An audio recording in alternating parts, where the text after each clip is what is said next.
All right, so I've got a client who has a WordPress site and we've installed Gravity Forms. So I'm going to walk you through the car loan calculator that I created for them. I'll show you the different fields, the different calculations and settings that I used for this particular example. So here is a preview of the calculator in the back end. And so I'll just walk you through an example here. So the selling price of the vehicle is what you would put in first.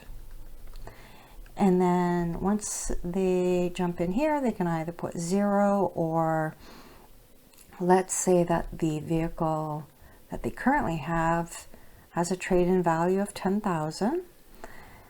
And that means the loan is 40. This next field here was added. It's just an admin fee. And then we would put in GST. This is obviously all Canadian dollars. And here for PST would depend on which province you're in. And then it calculates the subtotal. That subtotal is the 40,000 times the interest and then the $399 added on top of that. So next they would have a deposit paid down, let's say $2,000. And then in our case here, we're going to put 0 lien on their current vehicle.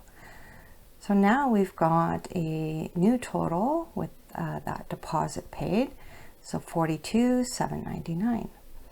Next, we would have to choose the term. So let's say they wanted to borrow for 3 years.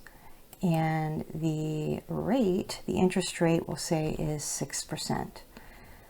The payment frequency, we'll say, is monthly. So instead of having a button here saying output the monthly payment, what I did instead was I used an additional plugin that was an add-on to Gravity Forms in order to convert that monthly payment into a loan payment schedule and have it output in a PDF format.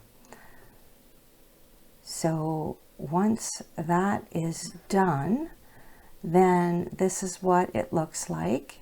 And so I'll show you how this was built and how all of these numbers work. So then it makes sense that after 3 years, 36 payments, then the loan is at 0. So each column shows you the interest, the principal, and the balance owing. Okay, so to add fields, you just find them here on the right and you just drag and drop them over. I'm going to walk you through how you would set up the field. You would give it a field label, and the description is always optional. And then you would give it since I used number, and I'm giving it the format of currency and making it required. Under appearance, I'm giving it a placeholder and I'm leaving the label visible. I'm using the large size, so they have different sizes. And then the trade-in value field is much the same. The loan amount is a calculation.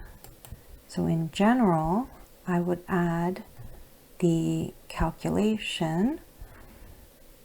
So it's a number field, got the label, the format, and then I would select enable calculation. And then you can see here that we're using brackets for the values. So it's the selling price, and then that :1, that has to do with the ID of the field. So you can see here, this is ID 5. So that's one way to recognize which fields are being used in your calculations. So then it's selling price minus trade-in value.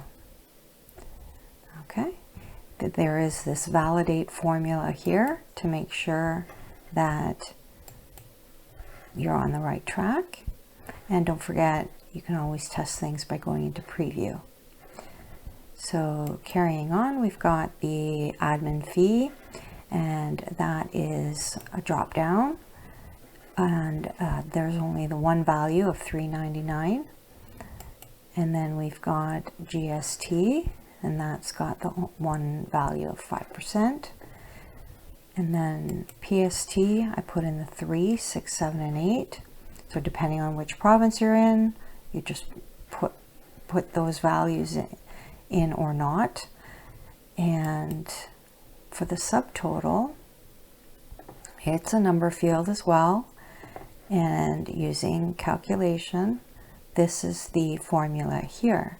So the loan plus the admin field plus the loan amount times GST and the loan amount times PST. And that's all added together to give us that value. Next is the deposit. The deposit is a number field and it's currency, but it's not required. So that can be left blank. And an existing vehicle loan balance or a lien, that also is a number using currency, and again, not a required field. Next is total. So total, number field, currency, using calculation, and that's the formula there. Subtotal minus deposit plus the lien on the car. Next is the term. So the term is a drop-down type of field. The choices are all here and they're given values. So I had to translate each year into the number of years. Next is the interest rate is just a value. So in my example I showed you, I entered 6. So you don't put in the units, you just put in the number. So the field is a number, and the format is using decimal. So payment frequency is next. That is a drop down. So the user would enter in one of these 4 choices. And again, I broke down the values into numbers. So this would be 52 payments if they went with weekly payments, as an example. All right, I'm going to take a moment to break it down for you a bit further. This is a formula that is used to calculate the loan payment, and happens to be an example where the payments are being done monthly. So that means that the R, the periodic interest rate, is divided by 12.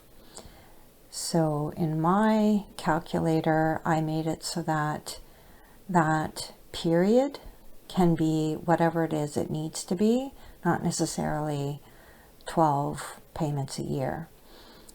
And so the N in this formula is the total number of months in the loan term. So if it's